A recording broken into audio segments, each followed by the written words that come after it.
il m'a été demandé un peu au pied levé d'être voilà, parce que Eric Orsena pouvait pas être là, donc on en a profité pour prolonger un petit peu cette présentation de ce qui s'appelle le mouvement pour les droits de la nature, ou ce changement, ce tournant ontologique du droit, où on voit des formes du monde, des écosystèmes qui cessent d'être des objets et qui deviennent des sujets. Donc, ce que j'ai accompagné comme processus, parce que ça a donné un livre, Le fleuve qui voulait écrire, c'est Parlement de Loire, ou les auditions du Parlement de Loire. Et la rencontre, pour décrire un peu brièvement et concrètement comment ça fonctionne. Il y a au départ le pôle art et urbanisme qui est basé à Tours, dont vous avez peut-être croisé le nom, entendu parler. Et il cherchait à travailler autour de ces dimensions parlement des choses, qui était un concept qui venait donc de la philosophie de Bruno Latour, et il cherchait des approches artistiques. Et je travaillais depuis un certain nombre d'années sur les droits de la nature et sur les processus de traduction des non-humains. Comment est-ce qu'on étend la notion de langage aux autres formes de vie, aux autres formes de non-vie parfois. Comment est-ce qu'on se met à écouter plus vastement? Et donc, ils m'ont appelé pour imaginer un processus artistique autour de la Loire. Ce que vous voyez, c'est la première audition. Donc, j'ai proposé de travailler un modèle d'audition législative fictionnelle, donc d'institution potentielle, de fiction instituante, où on avait donc une commission qui intégrait différents savoirs du paysage, de l'archéologie, des milieux fluviaux, de l'urbanisme, de la philosophie, etc., aussi des citoyennes, des citoyens, et des formes d'expertise ou d'audition publique qui étaient ouvertes à toutes et tous pour répondre à une question: est-ce que l'on peut considérer la Loire comme un sujet de droit? C'était en 2019. Depuis, ces parlements se sont multipliés à travers la France. Il y en a eu d'autres aussi dans d'autres pays européens. Et donc, juste, je vous fais un point sur la situation dans laquelle on est aujourd'hui concrète. Désormais, en Europe, on est au Parlement européen. Désormais, en Europe, on a le premier cas en Espagne d'un écosystème, donc d'une entité naturelle non humaine, qui est devenue un sujet de droit. C'est la lagune, c'est une lagune qui est au sud de l'Espagne, près de Valence, au sud de Valence, près de la ville de Murcia, qui est devenue donc, qui s'appelle la lagune de Mar Menor, la petite mer, et qui était très éprouvée dans une très mauvaise, la santé écologique était vraiment mise à l'épreuve par une agriculture intensive, des rejets, des intrants chimiques. Toutes les nappes sont encore d'ailleurs absolument contaminées par différents intrants, et donc la lagune était en train de mourir. On y avait le phénomène du poisson mort. Enfin, c'était des paysages un peu apocalyptiques. Et donc les habitants se sont réunis. Il y a eu des mouvements entre 2019 et 2020. Il y a eu une campagne de signature qui est remontée jusqu'au Parlement espagnol, et ça a donné lieu à une initiative populaire législative qui a fini par être votée, parce que l'Assemblée et le Parlement espagnol est plutôt gauche écologiste, avec le gouvernement de Pedro Sanchez. Et donc ça a été voté. Ensuite, il y a eu des contestations pour contester le droit de la lagune à devenir un sujet de droit, notamment des partis d'extrême droite. Et finalement, la Cour constitutionnelle espagnole, très récemment, il y a quelques mois, a confirmé la loi. Donc aujourd'hui, nous avons en Europe un exemple sur lequel s'appuyer et construire ce nouveau jeu d'acteurs qui permet de dire qu'il est possible, dans des droits européens, dans des droits, on va dire, naturalistes, si je prends des catégories de l'anthropologie, on a cet exemple qui permet de changer ce jeu d'acteurs. Donc c'est la lagune de Mar Menor. Et puis donc pour les processus en Europe, il y en a un sur l'Oder, il y en a un sur l'Elbe, il y en a certains que je suis avec l'Aspree. Il y a aussi une initiative citoyenne européenne avec des interlocuteurs un peu partout en Europe pour permettre qu'il y ait en Europe une reconnaissance des droits de la nature. J'en reviens à ça. Donc bon, on peut. Donc là, c'est un nom qui a souvent été prononcé, et je suis heureux qu'il le soit parce que c'est un bel héritage qui est parfois un peu contesté aujourd'hui, mais en tout cas, ce qu'a laissé Bruno Latour comme outil de pensée, notamment sur la manière d'instituer des changements de monde ou d'instituer des transformations. Là, c'est lui, c'est son audition, et c'était la première des auditions du Parlement de Loire. Donc, vous voyez, je menais une série de questions. Il y avait Bruno Latour et à ses côtés une metteuse en scène, Frédéric Aït-Toiti, qui travaille aussi sur l'entrée en scène de la Terre, ou l'entrée en scène sur la scène du théâtre, Mais en fait, ce théâtre, il faut le penser comme un théâtre du monde. C'est que le moment où la situation anthropocène ou capitalocène, quelle que soit la manière dont vous le nommez, c'est finalement le retour sur la scène sociale et dans les différentes sciences et dans les différents champs des sciences politiques et dans les différents champs scientifiques et dans les différents champs de décision des entités, des intérêts, des perspectives, des valeurs, des besoins des entités non humaines. En somme, c'est vraiment une réouverture en fait de l'espace social du fait des dérèglements. Alors ça se fait dans la crise, ça se fait mais en même temps ça ouvre des espaces d'imaginaire et de transformation qui sont assez puissants. Donc là, vous avez l'assemblée d'un public plus large. Là, il y avait 300-400 personnes et il y avait cette audition et qui cherchait à répondre à la question: est-ce que nous pouvons faire de la Loire un sujet de droit? Et une des premières phrases qui a été prononcée lors de cette audition, c'était: si vous voulez que la Loire devienne un sujet de droit, viendra immédiatement la question de qui parle pour elle, ou qui est sa voix humaine, ou qui est son visage humain. Et Bruno Latour avait même prononcé une phrase qui était: quel est le peuple de Loire? Et c'est là où moi j'étais pas tout à fait ravi d'entendre nous faire revenir cette notion de peuple, parce que ça pouvait possiblement ethniciser un rapport à un écosystème, et j'aimais pas du tout cette notion. Donc en fait, tout le travail depuis, ça a été un travail de repenser nos attachements aux écosystèmes, nos liens, nos attachements, nos symbioses, nos dépendances, nos codépendances, de manière non racinaire, de manière presque, les accidents de l'histoire ont fait que nous partageons le sort d'un certain nombre de milieux de vie, et donc quel que soit le lieu, on est possiblement en mesure d'être le visage humain ou d'être la voix humaine parce que ça pose évidemment la question de la gouvernance de ces nouveaux sujets. C'est qui parlera au nom d'eux. Je parle moi des incarnants, je parle jamais des représentants. Mais voilà, on peut juste montrer l'autre image. Donc là, c'était une deuxième étape. On était à l'école du paysage à Blois.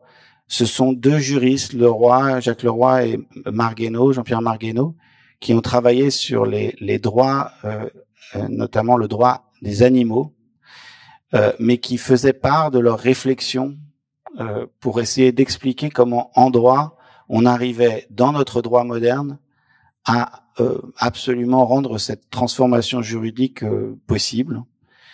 Et la base de leur raisonnement consistait à dire que le sujet de droit, la notion de sujet de droit, est une notion plastique.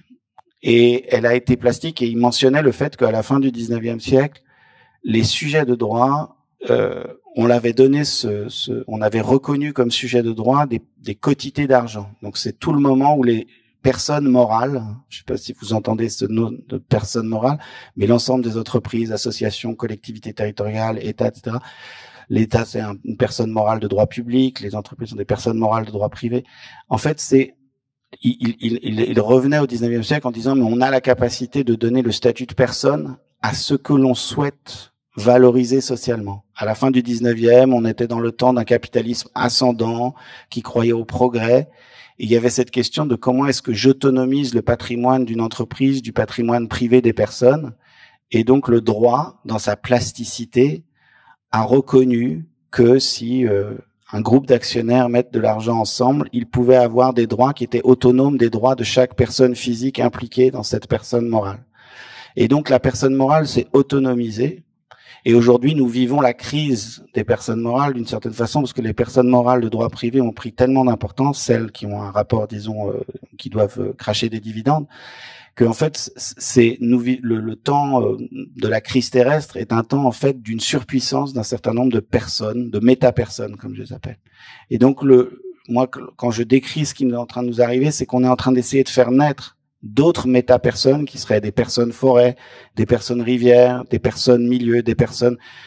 Au Brésil, il y a une vague qui est devenue une personne dotée de droits. C'est qu'en fait, on essaye de rééquilibrer le monde ou de le déséquilibrer autrement pour que des écosystèmes puissent répondre aux maltraitances ou aux formes d'emprise que des méta-personnes qui sont des entreprises ou des États ont sur ces milieux. Donc, Leroy et Marguenot expliquaient en droit français comment on arrivait à faire ça. On peut changer là encore l'image. Alors, donc maintenant là où on en est, donc moi maintenant j'ai quitté les auditions du Parlement de Loire, ça a donné un livre. J'ai basculé, et je les remercie beaucoup, l'Institut d'études avancées, où j'ai un statut d'artiste et de chercheur associé pour encore quelques années. Et on mène un programme qui s'appelle l'International des rivières, qui est encore une institution potentielle, c'est-à-dire qu'on essaye de faire advenir des formes à venir de nos institutions, on essaye de penser les lois à venir. Et donc, dans ce travail, je suis accompagné par un collectif de citoyennes et de citoyens à Nantes, qui sont des environs de Nantes, toujours pour à la fois penser une loi à venir qui donnerait le statut de sujet à la Loire, mais plus généralement, en fait, penser cette forme à venir du droit, cette forme à venir de gouvernance, donc quel visage humain, quelle voie humaine pour les milieux de vie, pour les écosystèmes, pour les forces et formes naturelles. Et là, on est ici présentement sur cette image à l'Assemblée nationale. C'était le 30 avril de 2025, donc au printemps dernier. Et on est dans la salle Colbert, invité par 3 députés, un député écologiste et 2 députés du groupe socialiste. Donc Charles Fournier était la puissance invitante, qui est député de l'Indre-et-Loire de mémoire.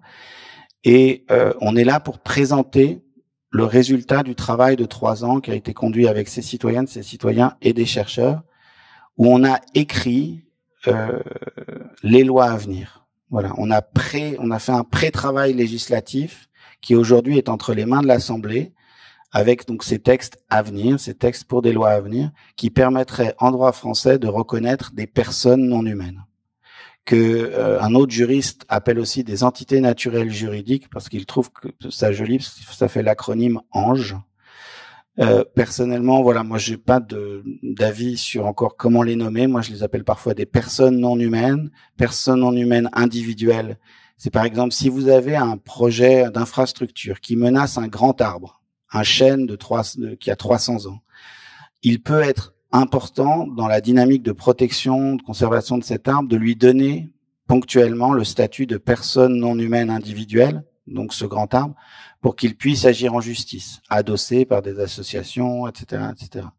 Si vous êtes dans un cadre d'une rivière, ça va être une personne non humaine relationnelle, parce qu'un écosystème, c'est beaucoup de liens, etc. Si vous voulez protéger l'espèce abeille d'un certain nombre d'abus ou d'usage de pesticides, moi j'appelle ça des personnes non humaines collectives, puisque vous considérez une espèce. Et puis après, il y a possiblement, comme je parlais tout à l'heure, d'une vague, des personnes non humaines processuelles. Par exemple, si vous voulez vraiment donner une puissance d'agir en droit au cycle de l'eau, parce que collectivement, nous décidons qu'en fait, il est absolument vital de défendre en fait le cycle de l'eau dans toutes ses dimensions. Il serait possible de faire naître des personnes non humaines processuelles ou de cycle qui donneraient des droits à des phénomènes naturels. C'est par exemple ce qu'essayent de faire certaines personnes pour donner des droits aux nuages afin de protéger le ciel et l'air et donc les nuages des projets de la bioingénierie. Donc vous savez comment fabriquer de la pluie ou ensemencer le ciel. Voilà. Donc en fait, on est dans ce moment-là où il y a ces formes qui apparaissent, qui se fabriquent. Et là, donc on est dans ce moment à l'Assemblée nationale pour discuter de ces formes nouvelles du droit. Voilà. Et puis il y a encore une image où on voit les lois à venir. Donc ça, c'est les 3 propositions citoyennes de loi. Il y en a une qui concerne l'estuaire de la Loire, une qui concerne la Loire, et donc je rejoins des discussions qui ont pu avoir lieu, c'est la Loire et son bassin versant et son corps hydrogéologique est compris comme constitué de l'ensemble des eaux de surface, des annexes, des eaux souterraines, des nappes, mais aussi dans son lien au cycle de l'eau. Et pourquoi on dessine ce corps du sujet de droit nouveau ainsi? Parce que ça permet demain d'imaginer des scènes judiciaires où la Loire ou d'autres rivières pourraient se porter partie prenante à des actions en justice aux côtés d'autres associations pour, là encore, faire levier et forcer le respect d'un certain nombre d'engagements liés aux engagements sur la réduction des effets de serre, ou etc. Donc, en fait, à chaque fois, il faut penser la constitution, la composition de ces nouvelles personnes comme possiblement des voix et des visages avec lesquels on discute, mais aussi parfois ce sont des nouvelles formes qui viennent s'opposer à des décisions d'autres acteurs sociaux, que ce soit des décisions étatiques ou des décisions de personnes morales privées. À chaque fois, en fait, c'est cette nouvelle scène qui est à penser. Et donc, je finis par la dernière proposition citoyenne de loi, qui était la proposition citoyenne de loi qui concerne la possibilité en France de créer ces nouvelles personnes. Pourquoi ? Parce que en France et dans la plupart des droits modernes, en tout cas de non-common law, donc pas les pays anglo-saxons, on ne reconnaît que deux types de personnes. Les personnes physiques, ça c'est vous, moi, et avec date de naissance et date à un moment donné de mort, et puis les personnes morales. Personnes physiques, personnes morales. Là, je vous parle d'un temps à venir, à penser, à constituer, à imaginer, où il y aurait la naissance des personnes de troisième type, comme je les appelle parfois, qui seraient donc ces personnes d'entités naturelles autres qu'humaines. Voilà, j'ai fait le tour de ces images. Comme on est dans un parlement, peut-être que si vous avez des questions qui vous viennent, on peut aussi, voilà. Je pensais qu'on dialoguerait avec toi, Giuseppe, mais voilà. En tout cas, moi, je vous ai fait un peu un aperçu de ces processus citoyens et de recherche pour faire advenir ces nouveaux êtres du droit. C'est intéressant parce que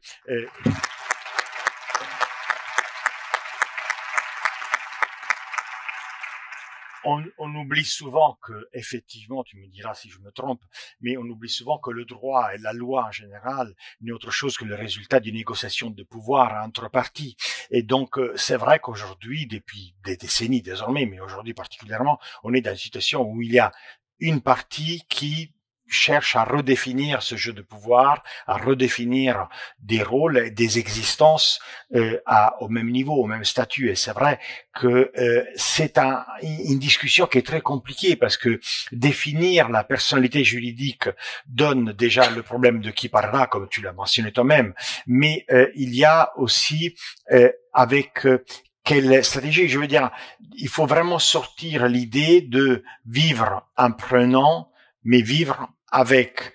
Et c'est vrai que la critique est immédiate, je pense qu'on te l'aura déjà fait, c'est-à-dire, oui, mais alors nous, comment on bâtit, comment on fait, comment on se retrouve, si à chaque fois on doit compenser, surtout que on essaie d'expliquer que c'est pas en plantant des arbres à gauche qu'on va récompenser la forêt qu'on a coupée à droite.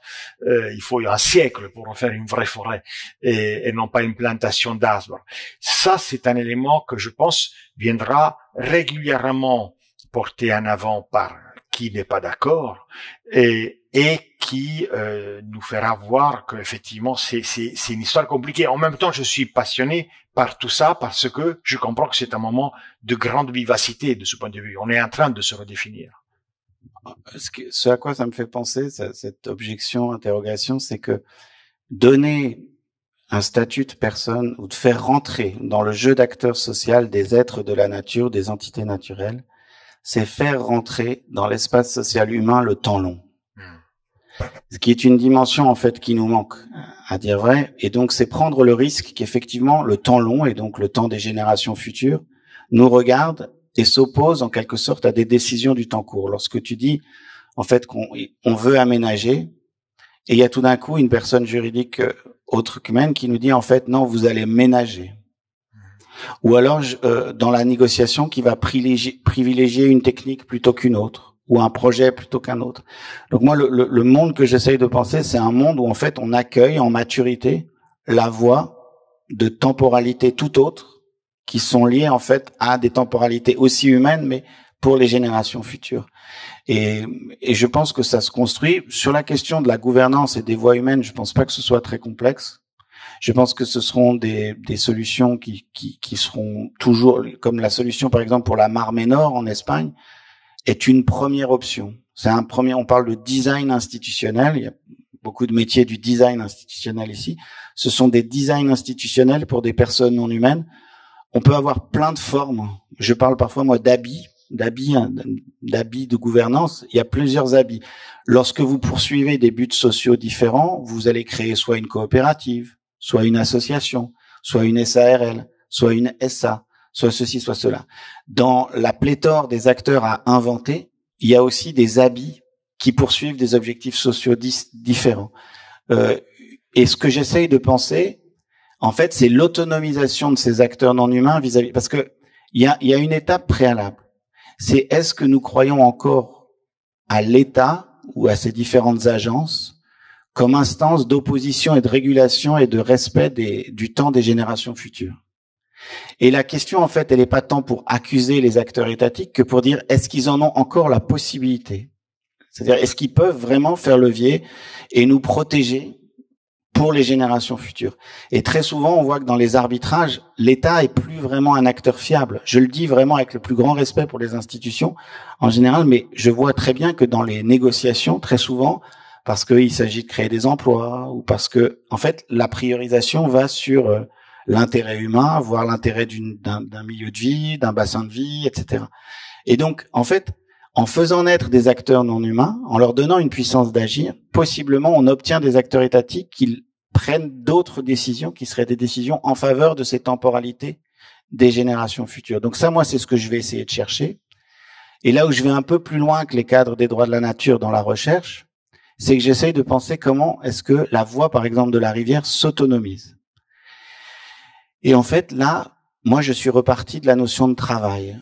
Je me suis dit, mais en fait, la rivière, elle travaille. Donc, il va falloir maintenant travailler avec des économistes. Il y a notamment la notion de service écosystémique, qui est travaillée par des économistes libéraux. Donc, moi, j'essaye de basculer avec une autre pensée qui est plutôt socialiste ou éco-socialiste, qui est de dire, mais en fait, la rivière, elle produit. Alors, qu'est-ce qu'elle fait comme production? Elle travaille pour la vie. Donc ça, c'est l'incommensurable, c'est le non quantifié par les humains, et c'est ce que l'on ignore, on invisibilise. Et puis, il y a le travail capté par des intérêts humains. La production d'électricité, on parlait de l'agriculture, parfois c'est le tourisme. Et donc, quel monde ça formerait si une partie de la valeur ajoutée créée par les humains à partir du travail de la rivière revenait à l'entité non humaine rivière pour assumer l'autonomie de ses choix. Et donc, parfois, agir en justice, parfois, au contraire, accompagner un projet qui respecte son corps hydrogéologique. Voilà un petit peu le cadre dans lequel on travaille. Merci beaucoup. Merci. Il faudra réfléchir après aussi à ne pas garder ce type de débat et de réflexion que entre Europe et Amérique du Nord. Parce qu'il y a aussi un élément que je pense qu'il faut pas oublier. Il y a une philosophie, une cosmogonie qui n'est pas la même partout et que enfin, c'est personnel, c'est ma recherche personnelle, à voir aussi dans la réflexion des Africains, des Sud-Américains, des Asiatiques par rapport à leur rapport à ce genre d'objets, qui deviennent sujets, je pense que c'est ça quelque chose qu'il faudra réfléchir. Parce que c'est vrai que ça vient de Amérique du Sud et un peu de Océanie, le concept de droit. Non, mais c'est entièrement lié à ces sociétés autres, en fait, qui nous inspirent à rebours. Donc c'est déjà totalement au travail. Ok, voilà. D'accord. Merci beaucoup. Une question? Vous voulez une question? Ben, oui, volontiers. Attendez. Mais c'est Madame Stetzel ou le docteur Stetzel qui voudra parler? C'est la même personne. C'est la même personne. Ça me fait plaisir. La docteur. Parce que je vous en prie. Je trouve que c'est absolument. Il doit nous quitter, par contre, Monsieur Toledo. C'est absolument passionnant ce que vous dites. Ça me fait penser aussi à toute la réflexion de Baptiste Morisot, par exemple, sur les rivières et de cette autoproduction, auto-guérison des rivières. Mais j'avais envie de vous poser deux questions. La première, c'est par rapport à cette préoccupation d'une loi et par rapport aux exemples aussi que vous nous donnez, par exemple, notamment en Espagne, je me suis posé la question, est-ce que ce n'est pas plus facile dans un État fédéral que dans un État centralisé comme le nôtre, et que du coup, ça renvoie, est-ce que si la réponse est oui, il vaut mieux le faire dans un État où c'est plus facile dans un État fédéral, alors effectivement, ça renvoie à la question qu'est-ce qu'on peut faire aussi au niveau local et au niveau d'une région. C'était ma première question. Et ma deuxième question, c'était, je sais qu'à l'heure actuelle, il y a un projet de loi sur une seule santé. et qu'il y a notamment des auditions au niveau de l'Assemblée nationale là-dessus. Et la question que je me posais, c'est est-ce qu'il y a des relations, est-ce que vous êtes en relation avec l'initiative dont vous nous parlez et cette autre initiative? Alors la deuxième question, non, j'ai pas le lien. Je pense que ça se passe au niveau du Parlement. Je demanderai aux députés qui travaillent sur ces questions. Qu'est-ce qu'on peut faire à un niveau local? Dans certains cas, le long de la Loire, désormais, il y a des municipalités, des mairies qui ont fait de la Loire une citoyenne d'honneur. Ce qui était des gestes symboliques, c'est du soft law, c'est du droit à venir, mais c'est très beau parce qu'en fait, faire de nos cours d'eau, des rivières, des citoyens, des citoyennes d'honneur, ça les fait changer de statut, ça leur donne une dignité ontologique autre, et donc c'est pas tout à fait la même chose. Et puis parfois, c'est l'introduction des droits de la nature dans les PLU qui commence en fait. Et d'ailleurs, ça me permet de dire un petit mot sur des initiatives qui ont été mentionnées sur la Garonne. Effectivement, il y en a. La grande remontée qui a été mentionnée tout à l'heure, c'est cette remontée des bateaux, et nos travaux sont en lien. C'est cette proposition citoyenne de loi qui le portait. Donc à l'échelle locale, le PLU, à l'échelle locale possiblement faire des reconnaissances de rivières comme citoyennes d'honneur. Changer la perspective, c'est-à-dire c'est plus la rivière qui traverse la ville, c'est la ville qui est traversée qui s'est posée.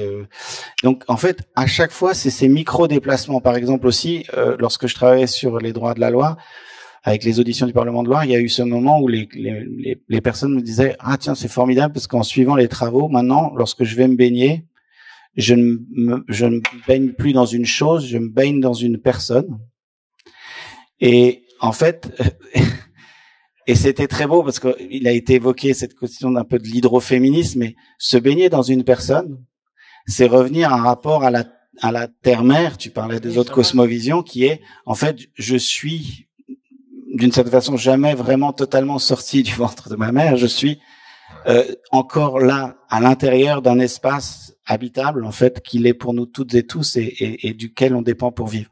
Et donc, matriciellement, symbiotiquement, c'était plus du tout la même expérience pour les personnes qui en témoignaient.